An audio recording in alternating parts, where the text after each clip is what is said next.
Funding for Elwood City Limits is brought to you by Facebook, Facebook.com/Elwood City Limits, Twitter, @ECL Podcast, Tumblr, ElwoodCityLimits.tumblr.com, email, ElwoodCityLimits@gmail.com, and by contributions from listeners like you. literally at ElwoodCityLimits.libsyn.com. Thank you. Cha-ching, cha-ching, baby.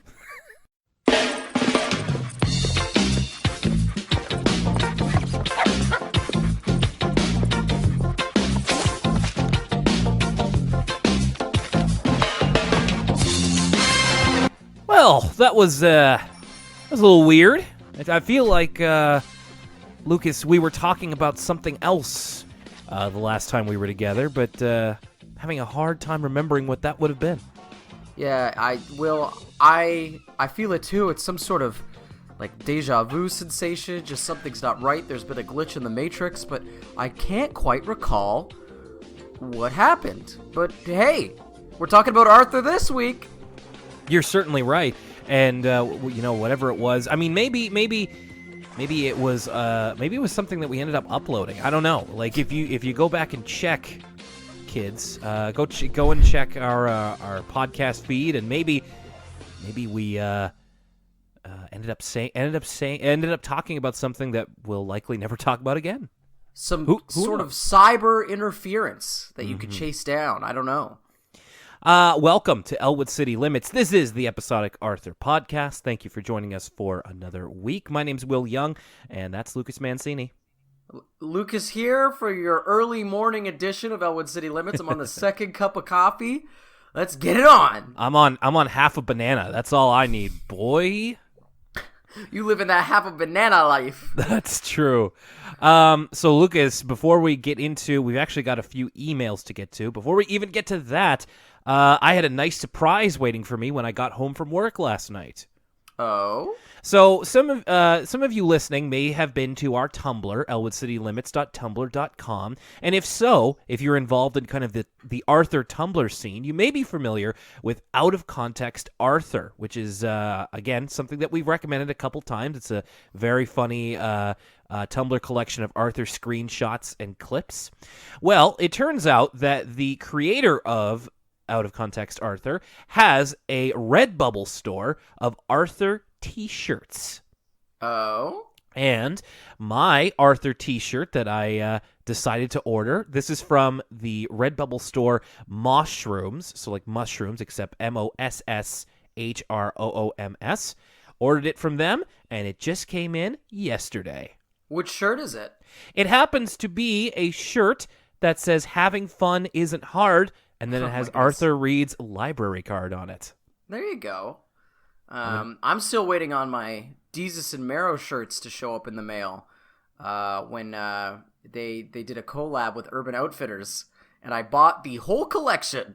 What? And so I'm waiting on those. Wow. What? Give me an example of what one of them kind of says. Well, one of them just has a picture of Juicebox the bear on it, which is probably my favorite one. Okay. It's just like a photorealistic picture of the bear that's in the background of their show. Yes. There's another one that says Desus and Mero smacked city mayors, and it's like a parody of like the Dipset logo, but it has Desus and Mero. Okay. And there's another one where it's like a glass of water, and it says D&M on it, and there's another one that says FOH. But yeah, I'm very much excited. I've been waiting for Desus and Mero merch forever. A lot of it's on back order because it all sold out like day one, but still. So we all have t-shirts en route. I feel like they got a real untapped market there, and certainly not limited to this, but they could get in on some real good rap logo parodies. Oh my gosh, yes, I know. I love like rap t-shirts. Like there's a book at Urban Outfitters that's like it's just a coffee table book that's got pictures of classic rap t-shirts. Like, oh, all these like really, really famous Public Enemy t-shirts or all these really famous Beastie Boys t-shirts. And I always love looking at it, but it would be bad for me to buy because it'd be like, I would literally buy all of these off eBay. Sweet. Well, I can't wait. I can't wait to see them, and I hope they come in soon. All right, so let's get over to elwoodcitylimits@gmail.com. We haven't been able to get to this for a little while, so we've got a couple of emails. Let's start off with Dylan. Dylan says, last week you talked about things turning into... Wait, is it Dylan? I don't... Dylan! I don't think so. I don't think so. He's talking about things turning into other things being the scariest childhood experience. You're right. I remember the live-action Pinocchio movie scaring the heck out of me to the point where I was crying when it came on because a doll coming alive was hell on earth. I cried during watching that movie as well, but it wasn't because it was scary. It's because it's so bad. It is rather terrible, yeah. But no, I totally get that. The doll coming to life is pretty scary when you're a kid. I was also scared of Barney, who started out as a doll, but became an 8-foot-tall Megasaurus Rex. I would cry and hide when he came on TV. I remember he came to my city with the Teletubbies, and I was scared because they were coming with a... oh my goodness, big purple surprise. Marvel says that Infinity War is the all-time greatest crossover, but Barney and the Teletubbies live and in person exists, so how could that be true? Scary stuff from Dylan right there. Next, we have one here. I'm not going to read the whole thing, but from Beatrix, who wanted to know if we have heard kind of a couple of lesser-known Arthur songs. She attached a couple of videos here, and actually, these songs were covered in the bonus episode on the Arthur's first ever soundtrack. So they're the Lucky Pencil song and... DW's Go to Sleep. I'll send you these YouTube links, Lucas, because you can check them out. Yeah, I think I've heard DW's Go to Sleep, and I assume the Lucky Pencil song tackles the episode where Arthur's got the lucky pencil. I'd encourage you to listen to our bonus episode with Jordan Taylor. Yeah, I still have to do that. I very much want to. But she also has another question. Did you ever go on the Arthur website when you were kids? I have fond memories of the game where you make an alien, as well as the You've Gotta Be Kidding game, which has become a meme recently. Also, have you looked at it more recently? They made an interactive story based on the episode where Binky told Buster's joke, though they spell out the moral a bit more than they do in this episode. Did you ever go to the PBS Kids website? I definitely did. Not as a kid, but as a adult when the the comic creator started to become a meme. I would mess around with that. Oh, okay.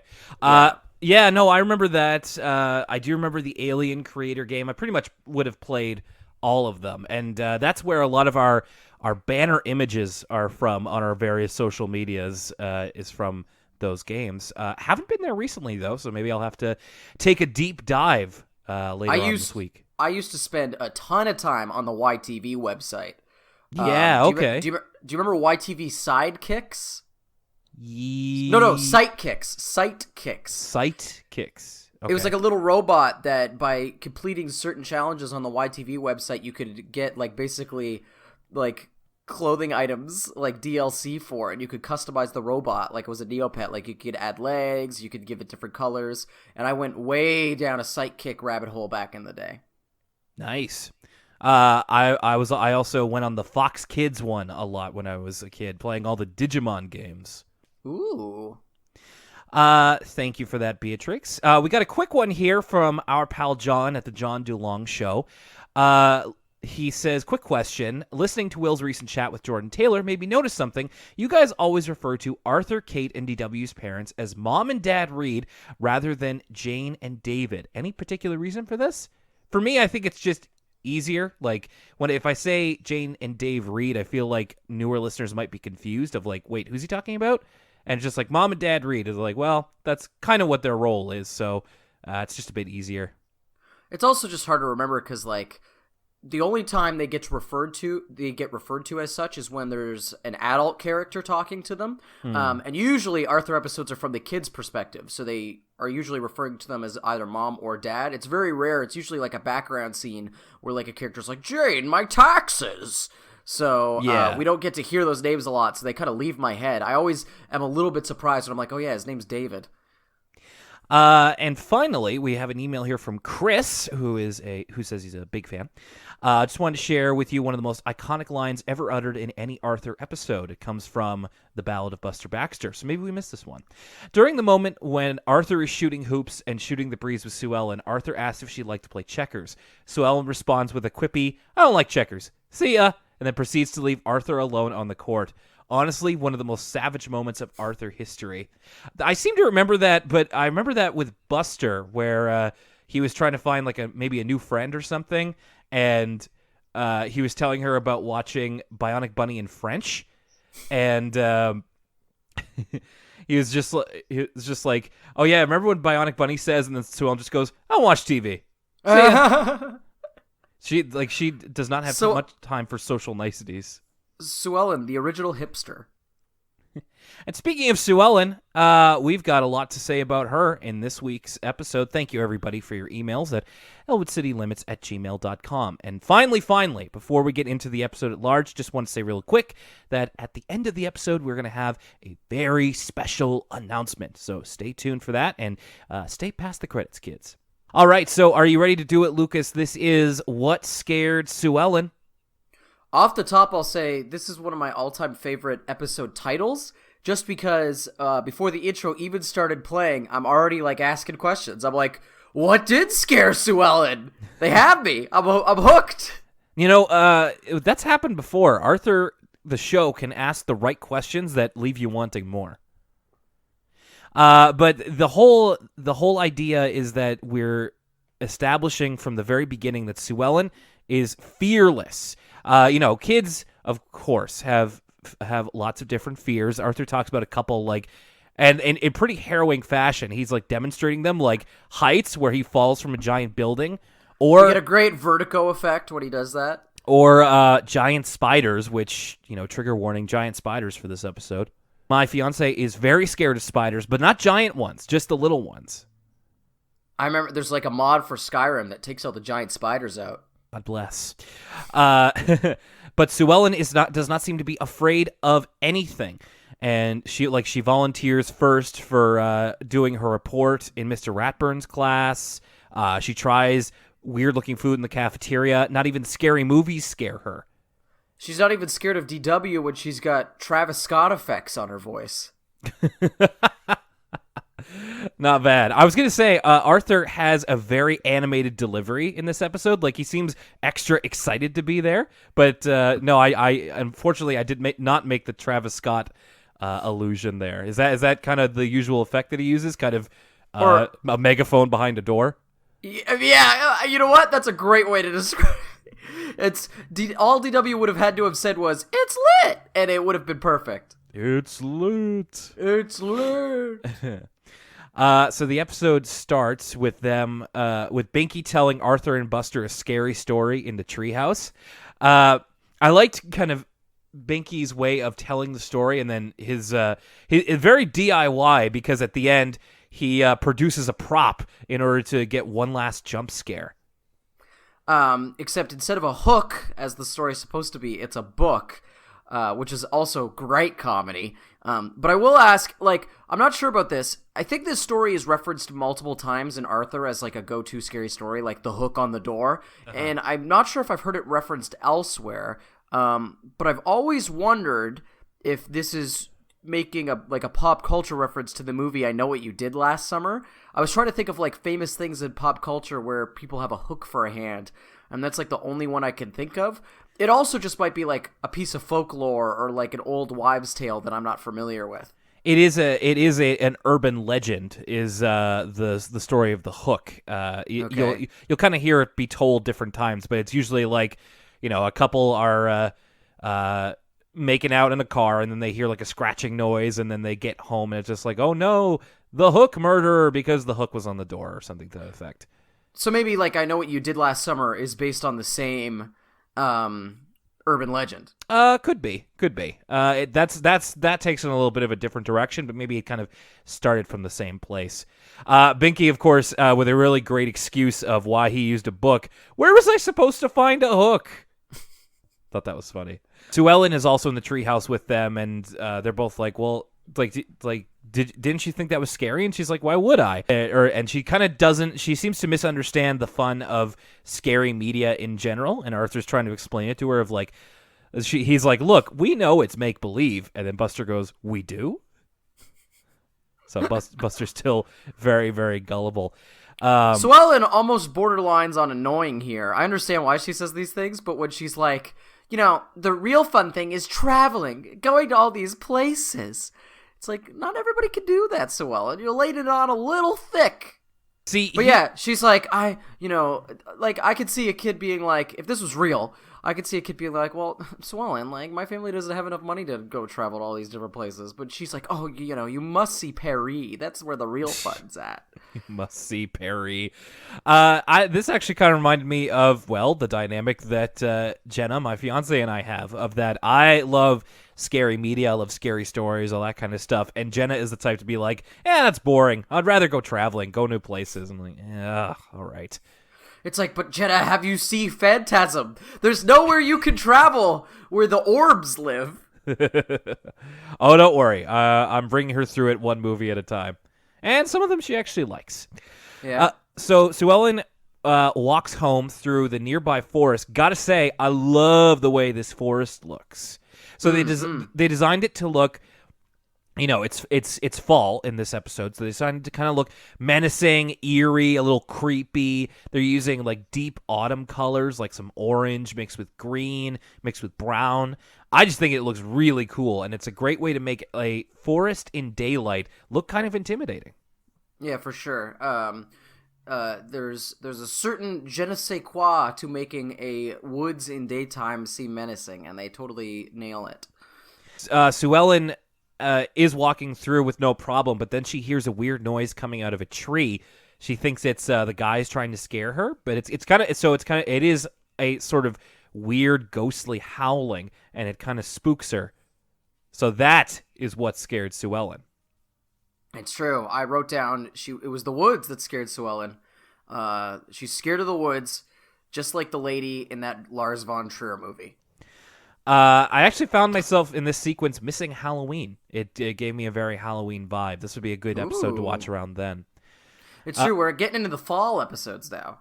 Or, well, they're never afraid about skipping around the season. So, I don't know if this will be the fall episodes altogether, but I guess we'll have to see. So Sue Ellen's imagination kind of runs away from her, and we kind of get a longer sequence here of her thinking that it could be different folk tales from across the world, different She's scary got folktales. a great line here where like she's like, what could it be? There's no monsters in Elwood City. And then she's like, what if it's something that followed my family? What if it's something from overseas? And the line delivery there is like, I got a really big kick out of it. Like, oh, somehow because something's from across the ocean, it's scarier. You could cut together a pretty funny It Follows parody trailer from this episode. So the first one she looks up is the Baba Yaga from Russia, I loved learning about these. So it's like an old woman, like an old witch who lives in a house that walks on like giant chicken legs. It has to be the inspiration for Howl's Moving Castle, right? Like, that movie's got to be based on that piece of folklore. It may be, but I can neither confirm or deny that. It's just, those chicken legs, it just looks so similar that it's almost one of those cases where it must be. I also wrote down, so basically throughout the episode, Sue Ellen's scared of all different, like, pieces of folklore from different cultures, and to me it came off as like, Sue Ellen's only scared of things that Hellboy would fight.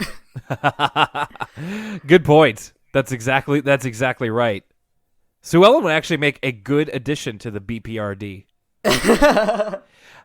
Sue Ellen also gets incepted here because she has a dream about the Baba Yaga, then seemingly wakes up, opens her window, and the Baba Yaga is there to say, "Don't be late for school." And then she wakes up again.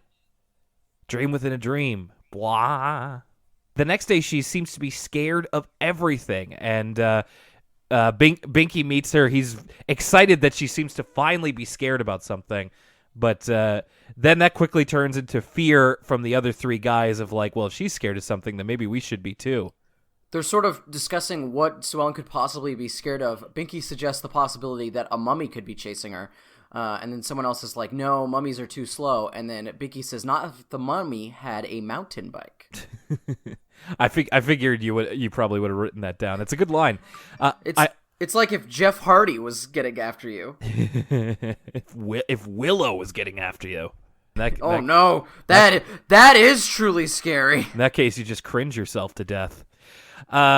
Yeah, and they're also having this conversation while they're sliding down the slide, which for me somehow it was just a funny visual of them carrying on this very even-toned conversation while going up and down the slide.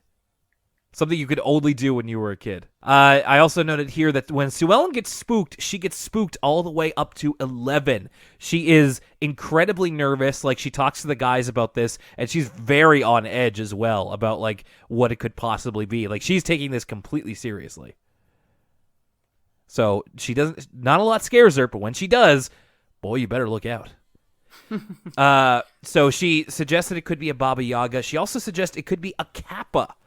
We get a great line delivery here. I don't remember who says it, but someone goes, "What's a Kappa?" That's Arthur. Yeah, he like yells it all caps.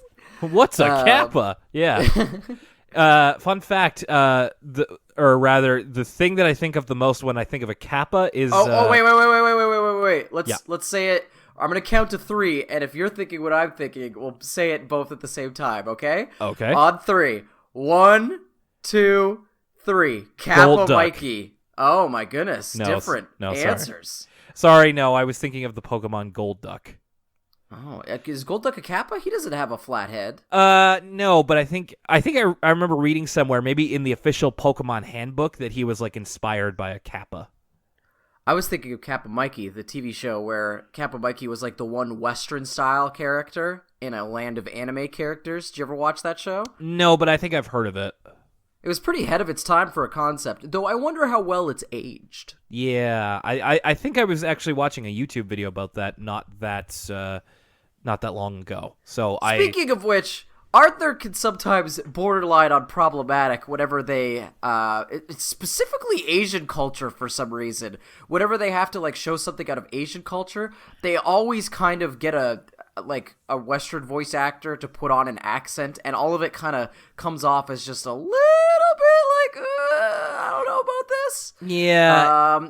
I know it doesn't come from a bad place, but it's just one of those things that like look dated in the past. It's like when they were talking about like Buster being Asian coming back from on his plane, and he says that great line about the guy who wrote the manga Astro Boy, but still the way they draw him and stuff is like a little bit problematic.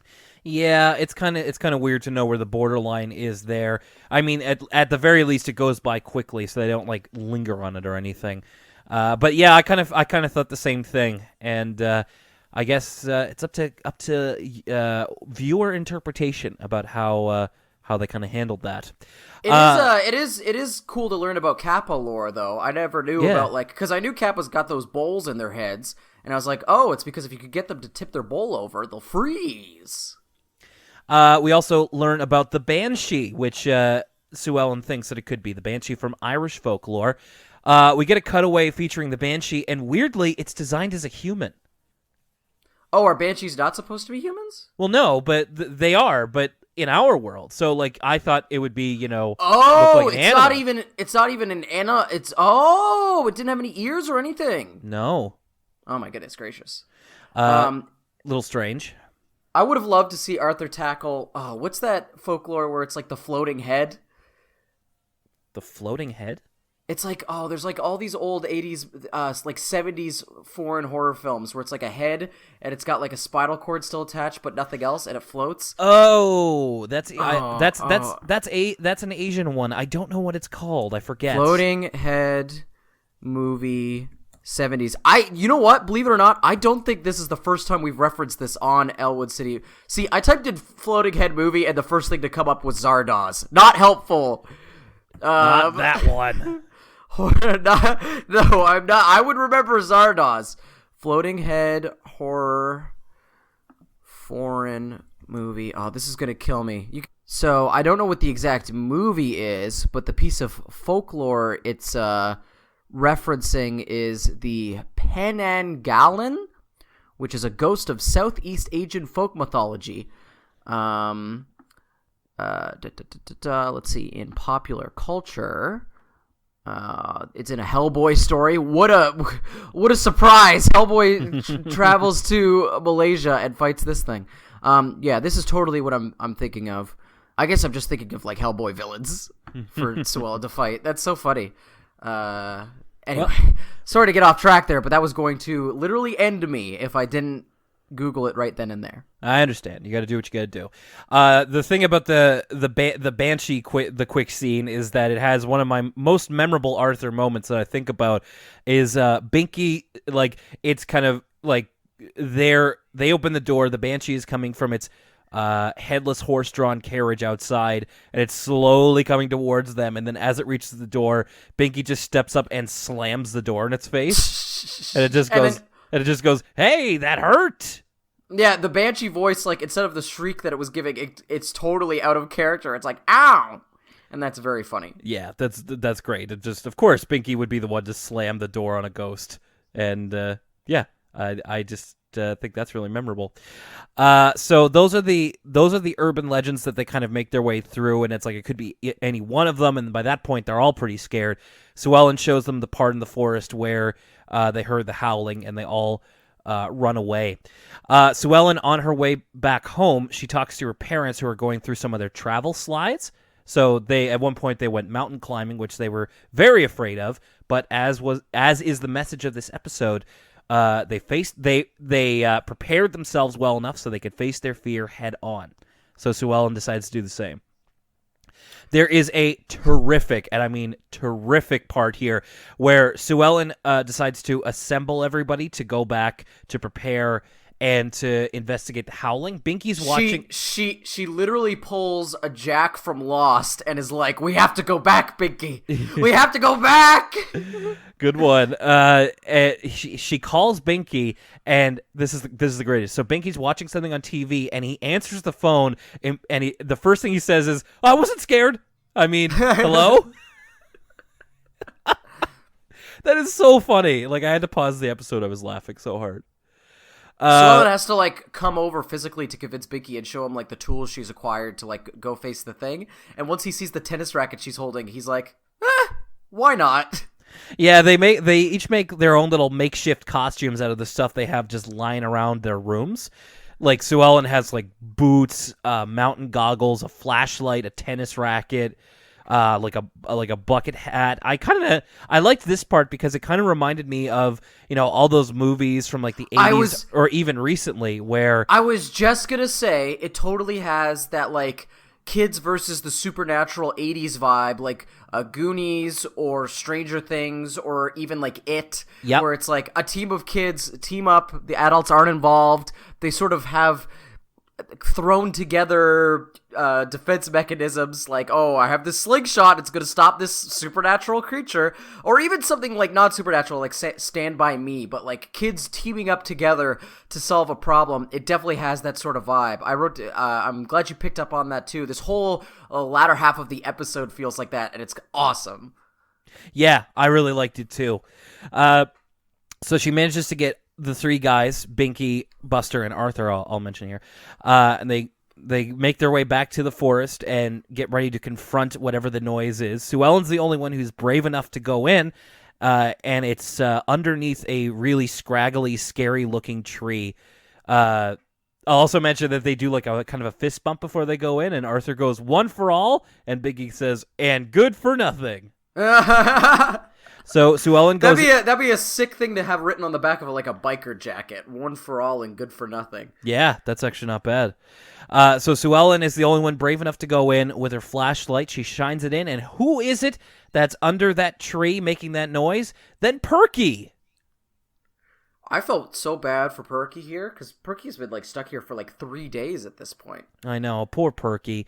But yeah, Perky, who is Pal's mom, was stuck under the tree and making that noise. So thankfully they went to find her, and they faced their fear and are able to get her out. much to the joy of Mrs. Wood. And who else returns to saw off the part of the tree than Gunky? Our old favorite, Gunky. Weren't you excited to see old Gunky again? Oh my god. I'd forgotten about Gunky, to be honest with you. It sounds like when you're telling it to me, it's like Gunky sounds like a made-up McElroy character. Like, I'm Gunky the landkeeper. No, dude, I can never forget about Gunky, and there he was, saving the day. Mrs. Wood is very thankful to the gang for helping her rescue her dog, and then in a weird moment decides to reward them by giving them all a big kiss, and they all like scream and run away. It's just like a kiss from someone who isn't your family when you're a kid as a reward. That's weird. I wish, yeah, I bet they were hoping for like a financial restitution for finding Perky, but instead they get a really crappy present. Well, yeah, I mean, there is that, but it's also just like this weird thing of like, don't kiss kids that aren't yours unless you're like given permission to. Like that's if kind of weird. If it's any if you can take solace in the fact, Will, that I do not believe that Mrs. Woods is supposed to be a sympathetic character. No, I guess that's true. The episode ends with Sue Ellen telling her own scary story back at the treehouse to Francine and Brain, essentially relating this the story that they went through, but in a bit more of embellished fashion. And again, she uses Binky as like a human prop for her jump scare, as the hideous two-headed wolf man, but instead he has like a cow head that he straps to his shoulder because it looks like the costume that Michael Scott was wearing to that Diwali party because he thought it was a costume party in the office. Yeah, it's kind of like, it actually kind of looks a bit like Mary Moo Cow, and his excuse is, I couldn't find a wolf head. But otherwise, Sue Ellen's story is very well received, and Francine asks, how'd you think of something so scary? And then Sue Ellen kind of gives a knowing smile to the other three guys of like, it's like, I don't have to, I lived it kind of thing. So that's where that one kind of caps off. And now a word from us kids. And now a word from us kids. First things first, the fashion in A Word From Us Kids always delivers. This time, one kid, you only see him for a second, is wearing this awesome Tintin crew neck. It's like a gray crew neck sweater, and it's got like a cover of one of the old Tintin comic books, and I'm like, dang, I would wear that. I think I missed that. I've got it on the background right now. I'll let you know when I see it. So this is actually one where they're just kind of playing a game about how like sometimes things can sound like different things. So they're like both there's like two kids and they're in a place where they can't see each other, kind of like curtain in between them, and one of them has to guess the sound. And I really like the way it's shot too, because it's like a direct split screen. So like we can see both kids, but the kids can't see each other. And like one kid's basically doing Foley with like miscellaneous objects that the other kid has to guess. And I the note I wrote down here is like this could be a game that is played on like a late night TV show. Like I wouldn't be surprised if James Corden did this with like, I don't know, Emma Stone or something. There's a lot of great lines in this A Word From Us Kids. I wrote down a couple. One kid at some point goes, there's a kid banging a garbage can up and down, and one kid goes, I have to admit that I think it's the garbage can going up and down. Right. And another kid is like closing and opening scissors over and over again, and the kid's like, are they knives? And they're like, no. And he's like, is it any kind of silverware? The host for this one's pretty well spoken. I liked him. And the final line from one of the kids is, sound is very mysterious. This is just a great Word From Us Kids. I thought this was one of the more enjoyable ones I've ever seen. Yeah, this one's pretty clever. It's pretty easy to enjoy. And now, back to Arthur. All right, the second half of our episode today is Clarissa is Cracked. This title makes me laugh, not because it has anything to do with the episode, but just like, it's a very 2018 turn of phrase to refer to something as cracked. Like, oh man, that's cracked, as like something's like wild or something's like really messed up. It's like, oh, that's cracked. And so the context of Clarissa is cracked sort of has changed over the years. Yeah, no, that's a good point. Of course, the first thing I think of with Cracked is the website. So, Oh yikes! it's not Top six dolls in popular culture. I don't know. top 6 dolls that were weirder than you remember, or something. Speaking of, speaking of problematic question mark, we start off this episode by Arthur watching like a special on the mummies of Egypt and how they kind of kept things in their tomb for after they died. And Arthur and DW both kind of thinking about what kind of treasures they would have in their tomb. And Arthur's wrapped up in bandages like a mummy, and DW in hers is kind of more dressed up like the typical Cleopatra type of look, which I was like, this kind of looks cool, but also like, kind of don't know how to feel about it. It did give me a great idea for a question, and that is, Yeah. Will, what would your treasures that you'd be buried in your mummy tomb be? Well, that's a good question. Let's. I can start if you have to think about it, because I wrote mine down. Oh, sure. You go ahead. So I'd be buried with my Criterion DVDs and all my Pride FC DVDs. I'd be buried with my signed Giant Bomb poster that's signed by many people in the Giant Bomb staff. I'd be buried with my framed UFC 205 poster that is displayed prominently in my apartment. And finally, my neighbor Totoro and my Gizmo from Gremlins plushes would also be buried with me in the tomb. Okay. So something that would be really valuable to me, I guess that would be stuff like my old stuffed animals that I've had since I was a baby. Probably, a couple pictures of my family and whatnot. I don't know. I'm kind of boring because I'm a sentimental kind of guy. I don't really have the riches that you do. I'm trying to think of like The riches. trying to think. I've got a pretty keen Brahma Bull rock stuffed animal that has a T-shirt that says "Just Bring It." So maybe I'll have that. Sorry, I'm not in my living room right now, so I'm having a hard time like thinking about what I even have. Probably my graphic novel collection, just all the ones that I've kind of collected throughout the years. One time, a really long time ago, back when I lived in a different town, the fire alarm went off in my apartment, and I had to make a very quick snap decisions of what I would save in the next few seconds before I left the apartment. And I literally, I was wearing sweatpants with holes in them, and so I made the executive decision to change into jeans because I wanted to die with my dignity. And I also decided to save my laptop because it would just be difficult I hadn't backed it up or anything, so there was a lot of important things on there.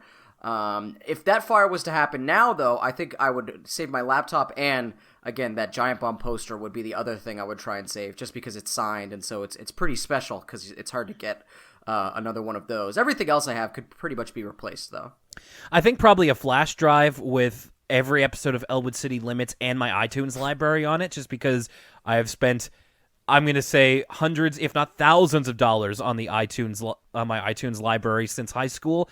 And Yikes. So that history has not been kind to that line of decision making. No, but I mean, hey, I keep doing it, so Oh no, Will! where am I gonna get them from? I want to do Apple Music, No. Spotify. No, I'm an old codger. I buy my music so I man. can listen to it when I want to. Will. The Spotify and Apple Music let you download the music onto your phone so you can listen to them when you want to. You don't need.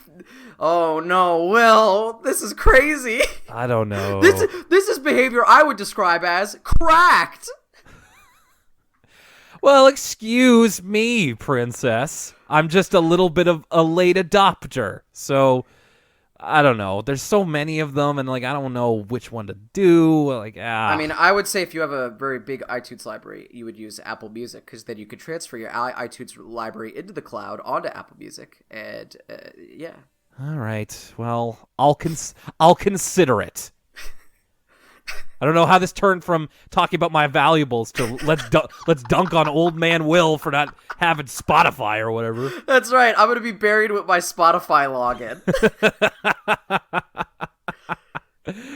People need to know that I really enjoy that MF Doom Sarface album that just came out. And finally, I don't know, say probably my wrestling T-shirts. Oh, and my DVDs that I got signed by the guys from Riff Tracks. I rediscovered those recently. That's awesome. Yeah, they when they came here to the place that we live, Halifax, for our first ever science fiction convention a few years ago.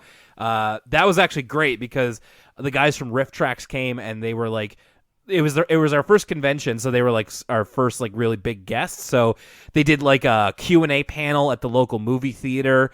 They did a live Riff Tracks, and they also played an episode of MST3K. Oh, that sounds awesome. I'm so upset that I didn't see any of that. So I got them to sign my DVD copy of the first Spider-Man movie and the Daredevil movie. Ooh. If only you had a DVD copy of Mitchell. Oh, that's what you were referencing. Okay. Yeah, I forgot his name was Mitchell and not Dylan. that's why I brought it up later, is to correct that. That makes so much more sense now. I was like, what's the joke here? I thought you were trying to go at first for like a Predator reference with like Dylan, you son of a. But no, I was just thinking of like no offense to Mitchell or Dylan, but it's just like that's just like a white guy name, and I got my white guy names mixed up. Boy, you sure did. Okay, so back to the episode of Arthur. The cold open's actually pretty funny. So it ends. They both kind of do their sequences of what would be in their tomb. We cut to Mom and Dad, who are coming into the living room, and then they find Arthur, DW, and Pal. They're asleep, but Arthur and DW are kind of like both in their own interpretations of what mummies are. It's like Arthur's got like two feather dusters crossed over his chest. DW's like wrapped herself up in toilet paper. And then Dad just says, "If we walk out quietly, we won't have to ask." And they both agree. That's really funny. That's really funny because it seems like something that parents would actually do. I think my parents would be mad at me for wasting all the toilet paper, but I agree. So the Clarissa of the episode is actually something that belongs to Grandma Thora. It's a very old glass doll that she keeps in a cabinet. So when DW is over kind of playing with Grandma Thora's old stuff one day, Grandma introduces DW to Clarissa, and DW is instantly in love. And Grandma Thora lets her take care of Clarissa for a week. What is this, a movie produced by Blumhouse Pictures? Instead of Annabelle, it's Clarissa. Exactly. Annabelle ripped off Arthur. So yeah, DW is very, very happy and obviously loves Clarissa a great deal. But this is kind of the problem. So we see like a montage of DW hanging out with Clarissa that week, and little by little, she's a little bit more, I don't want to say rougher, but a little bit less careful with Clarissa. So she gets like dirty, she changes her hair and all this kind of stuff. And DW should have taken better care of her, yes, but also I think this is kind of Grandma Thora's fault, because you got to be really explicit with how careful you have to be with a doll like Clarissa. I mean, I think we learn later on in the episode there's narrative reasons for Grandma Thora not really caring. That's true. But for the sake of the drama of this episode, I feel like that should have been said. Well, I also think the drama of this episode's a little bit robbed by this other scene where we see Mr. Ratburn. He's doing a puppet show, and then there's technical difficulties where Rapunzel falls and breaks her neck, as DW puts it. And then he's like he's like, brief intermission, and then he's fixing puppets, and Arthur sees him fixing puppets, and I'm like, could this be foreshadowing, perhaps? Well, see, I really liked that. So that's kind of at the end of the montage of DW and Clarissa. They're watching a puppet show, as you said, Lucas, and Rapunzel really dramatically falls out of the castle and like her head comes off. That shot you mentioned where Arthur sees Ratburn, I actually thought was really funny because it's told without words, but it's just Arthur walking by. He sees Ratburn screwing the head back on Rapunzel, and then it cuts back to Arthur's face as he just has just a blank expression and keeps walking.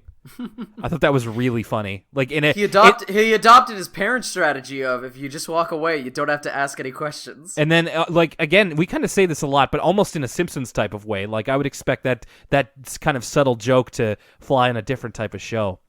And DW, I thought, also had a great line. Arthur comes up and is like, how's the play? And she says, great. Rapunzel fell out of the castle and broke her neck. I'm like, well, at least she's taking that well. So back at the house, DW is jumping on her bed with all her toys, including Clarissa. I'll just note here that she says, I am Rapunzel-laria, princess of the second layer of sky. Speaking of Studio Ghibli, that sounds like a Hayao Miyazaki plot.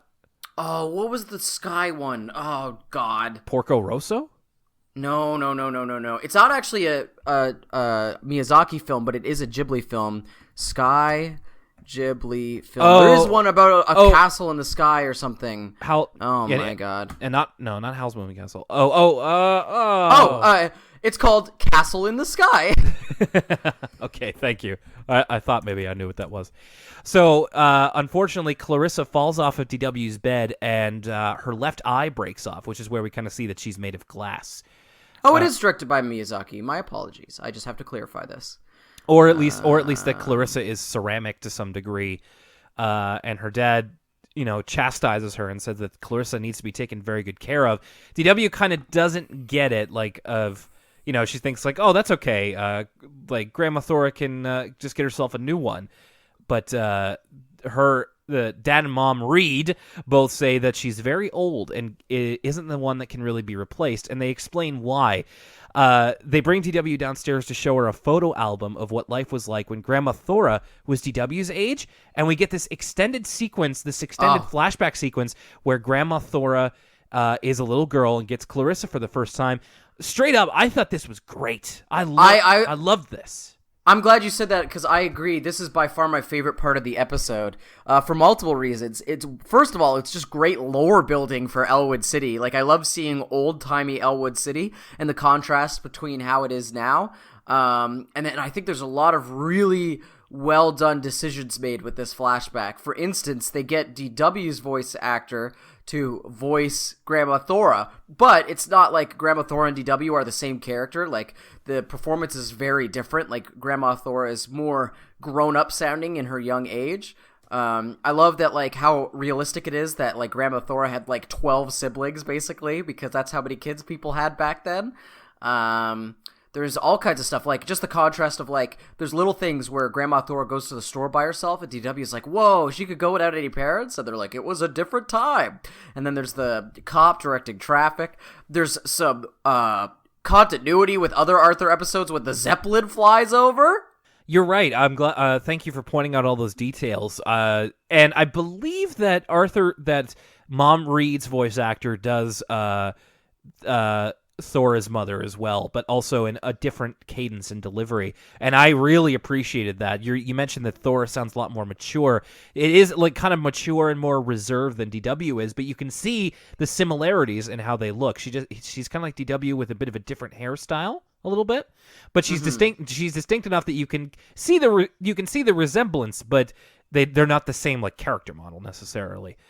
I also thought a thing that was really like heartwarming about this is that her brothers aren't necessarily directly antagonistic. Like, they're trying to help her out. Mm-hmm. Like, they're trying their best to give her girl toys, but they're just sort of failing at it. Like, that one brother makes her the potato princess, and she's like, I don't want to play with the potato. And he's like, I thought it was a good idea. Yeah. So the whole thing here is that Thora, goes over to the toy store. Like, her big activity is to look in the toy store window because, of course, times are a little tough back when she was a little girl, so she can't have her own toys. So all she gets is hand-me-downs from her brothers, and she really wants the doll that would become Clarissa. And her mother explains that, like, it's actually not so much a money thing, but also that, like, little girls usually aren't careful with dolls like that. But Thora's like, I'd be very careful, mother.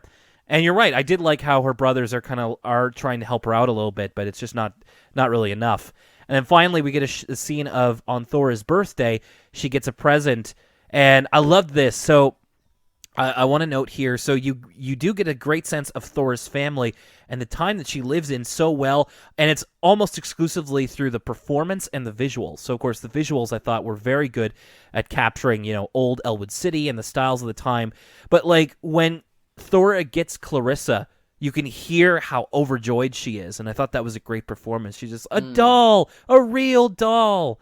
and you can see her just treating Clarissa like gold through her childhood, and how much she loves her and how much she means to her.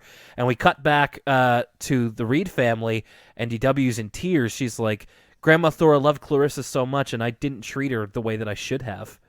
And she's really quite sad. Again, a triumph of a part of this episode. So they decide to try getting Clarissa fixed, and they go first to the doll hospital? So speaking of things that feel like Simpsons jokes, the doll hospital's definitely one, especially the payoff of the doll hospital. They go to the doll hospital, which if it exists in 2018, it must have fallen on hard times. But they go to the doll hospital, and there's a handwritten note on the front door that says, gone on vacation for a month, signed Bill. And just the way, like, Arthur's mom's like, Bill... It's just, I don't know, something about this is funny. There's not necessarily a joke here. It's just kind of a silly situation. Like, the guy who runs the doll hospital, one, his name's Bill, which is just funny. And then two, it's like, he's gonna go on a month vacation? And then DW's like, what kind of doctor goes on vacation when there's sick dolls?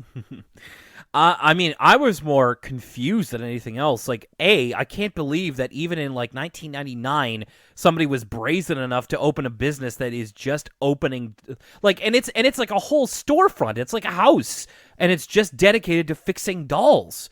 And more than that, I can't believe that he's making enough money to go on a vacation for a month. That might be the most ridiculous part of this whole thing, is that he can take a month vacation. This is ludicrous. The doll hospital business is a booming. I mean, there are shoe hospitals, so why not one for dolls? But everybody wears shoes. Not everybody needs dolls hospitalized. That's very, very true. They also try to go online, but there's a 6-month wait to get their doll fixed, so that's not nearly enough time. DW's week is running out. She's really down in the dumps in this. DW has a great line that says, Grandma Thora's gonna find out what a bad granddaughter I am. She'll probably fire me. Also, I would like to point out that Clarissa looks like a Nier character at this point. Like, she's so beat up, and to hold her together, DW has wrapped, like, a bandage around her eyes, and she looks like she just came out of Nier. She does look a little bit like B2, now that you mention it. That's not a... Or 2B, excuse me. It's been a while. Yeah, good catch. But Arthur suddenly gets an idea, and like you said, Lucas, they planted the seeds of this earlier in the episode. He knows that Mr. Ratburn is pretty handy with dolls and what have yous, so they bring it to Mr. Ratburn. I actually really liked his inclusion in this episode. I think, again, as much as we deepened the backstory of Grandma Thora, we also gave a little bit of depth to Mr. Ratburn's character. He seems, like a very handy guy, which makes him a bit more interesting, and very kind that he would offer to do this for DW and for free. When they first enter, though, DW's like worried that he's performing some sort of awful surgery on the doll because he's got this big this not chainsaw, but like a big wood saw out, and then he's just on his IKEA, though. That's what he's doing. He's building some pretty nice shelves. And the doll's already been fixed. Yeah, it's a pretty harrowing imagination of what DW thinks is happening, because she hears like this bandsaw going, and it's just, her imagination is Ratburn in his school clothes, by the way, like hovering over Clarissa and menacing her with this giant saw and laughing like a lunatic. It's pretty harrowing. But no, yeah, you're right. He's making this really handy shelving unit. Ratburn here kind of dressed in like dark green sweats, and goggles. He looks like a character out of Ex Machina, for any of you comic book fans out there. But he reveals it, and Clarissa he indeed was able to fix, and it's seemingly at no charge, just out of the goodness of his heart. So, and DW says a couple of times, like, "You're not as scary as Arthur says you are," and Mr. Epron's like, "Huh?" So we end up back at the Reed house. DW gives Clarissa back, but her guilt gets the better of her, and she has to reveal to Grandma that she broke Clarissa and comes clean. But then, and you made mention to this as well, Lucas, Grandma Thora says, Clarissa's been broken many times, and I've had her fixed. But you admitting to me that's what happened means that not only did you take responsibility, but that you're also very trustworthy.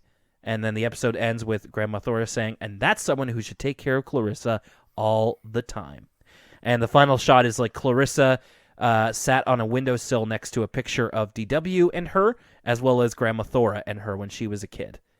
To which I was like, "See you never, Clarissa." She's gonna go right there, right along there with Toady and all the other DW centric things that we'll probably never see again. Dang, you could have like, you could have a whole episode with like Spanky, Toady, and Spanky's ghost, Toady, and Clarissa all teaming up.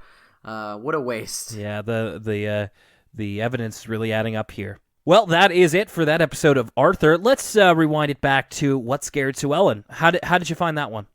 I really enjoyed What Scared Sue Ellen. I think I'm pretty much biased towards Sue Ellen episodes because I think she's a character that is sort of she's better than her role usually gives her time to be in Arthur episodes. Like, she's usually a side character, so it's always fun when she's the main character of an episode. But I thought it was really, really entertaining. I liked Sue Ellen sort of being initially scared by the woods, and like you said, they were really well designed and cool. I liked learning about all the different foreign pieces of folklore and all the imagination sequences involving those. And then I loved the final sequence where it was like an 80s movie where they, all faced their fears and stood up against the unknown. My only criticism would be I kind of wish more of the episode was that latter part because it was so much fun, but I really enjoyed it. So I feel like this season I've been not hard on, but I've just been kind of like I think my expectations were a little high. I figured like, oh, I'm gonna love this season, and the episodes we've had so far, I think probably the strongest I felt about them is only a couple of them I've really, really liked. This episode I loved. This is one of my favorite episodes of the season. And it's crazy because I didn't really remember it at all either. Like, it's a lot of episodes this season we've been looking forward to, and then some of them have delivered, some of them not so much. This one kind of came out of nowhere. For real. I just love the whole kind of atmosphere of it. I mean, I'm a sucker for scary stories and horror and all that kind of stuff. This is the closest that Arthur kind of gets in some respects. I love the way that everything looked at the time of year of fall. I liked the story. You and I kind of mentioned how at the end it's like kids versus the monster. That's the way that Arthur would tackle it, and I really got a kick out of it. I thought it was great. I don't really have anything bad to say about this episode. I loved the idea. I loved the way that they executed it. There were some really funny lines. There was some great binky in there. That's how you use your binky. Sue Ellen, I thought, was really good in this episode, which I think she could always use a bit more time in the spotlight. And I just love this top to bottom. If anything reminds me of Hellboy comic books, it's probably of high quality. Very true. So.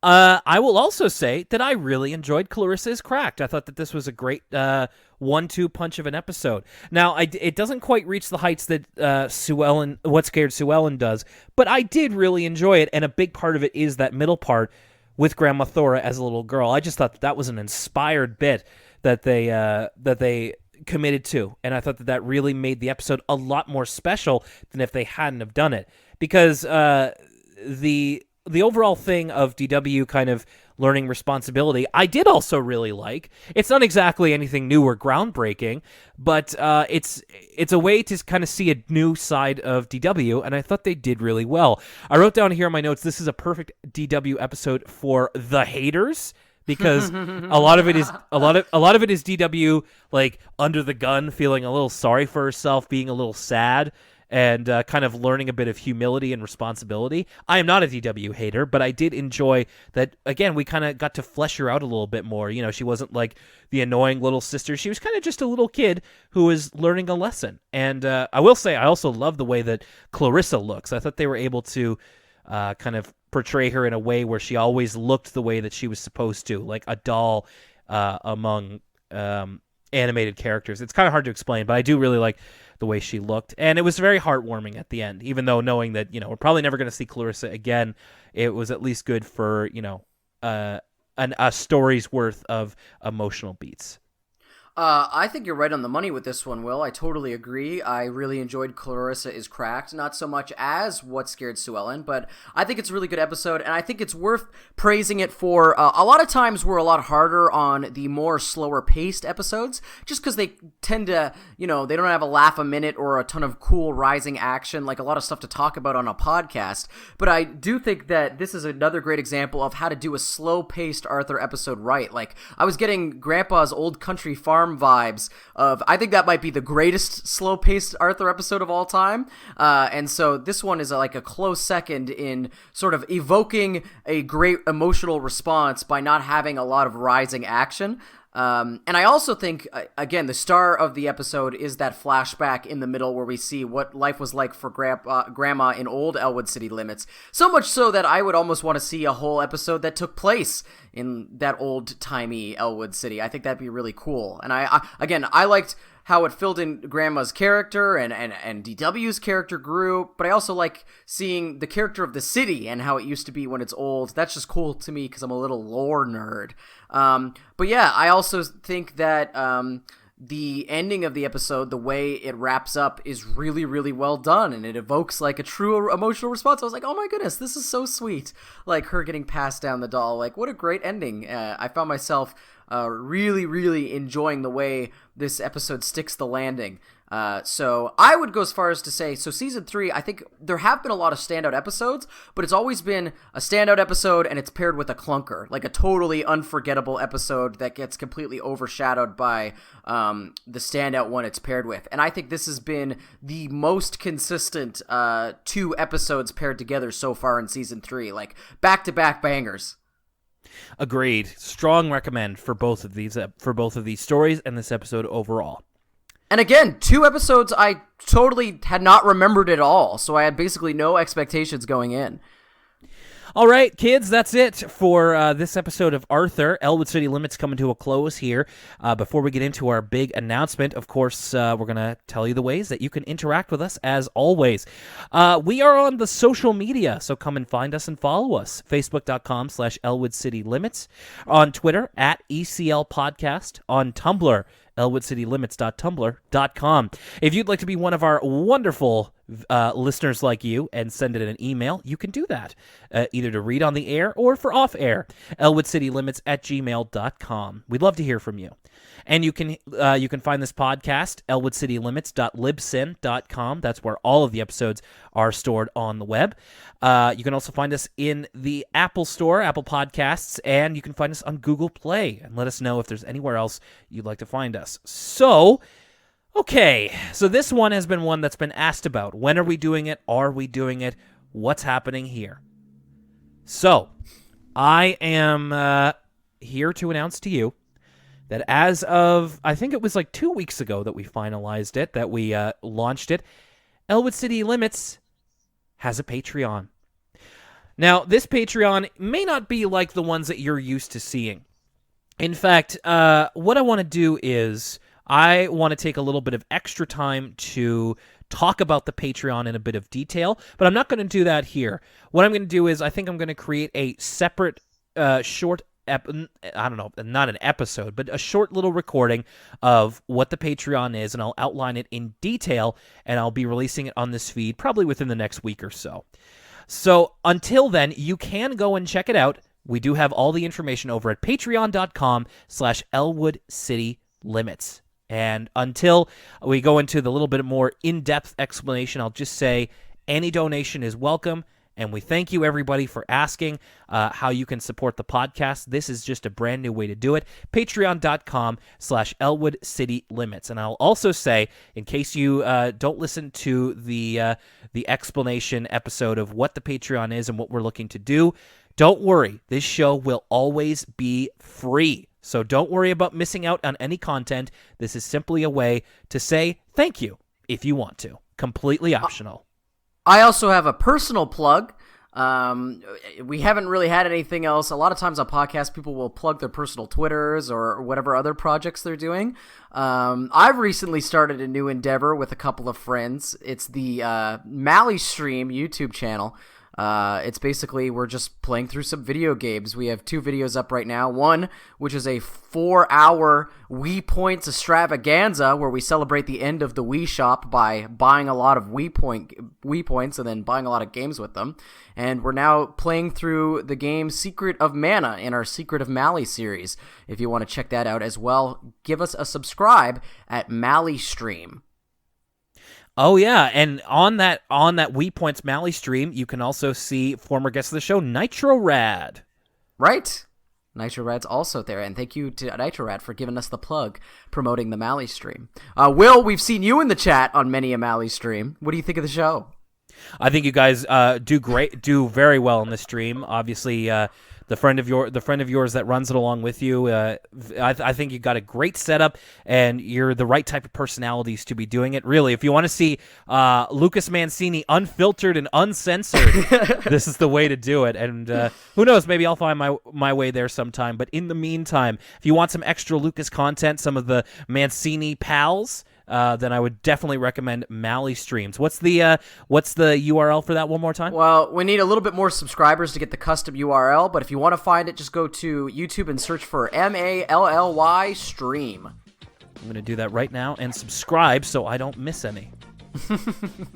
All right, so that's a couple of big things popping, little things stopping here on Elwood City Limits. So thank you, everybody, for your continued interest. Sorry, well, not sorry, but we did April Fool you a little bit, so we're back to Arthur now, and the next time we talk to you, we're going to be on to another pair of stories. Lucas, next time it's going to be Arthur's Dummy Disaster, along with Francine and the Feline. Oh my goodness, we're keeping with the inanimate, sort of a mannequin, the 90s movie mannequin type theme with the dummies and Clarissa and all that stuff. For sure. Until we talk to you next time, that's Elwood City Limits. My name's Will Young for Lucas Mancini. What's a kappa? We'll see you next time.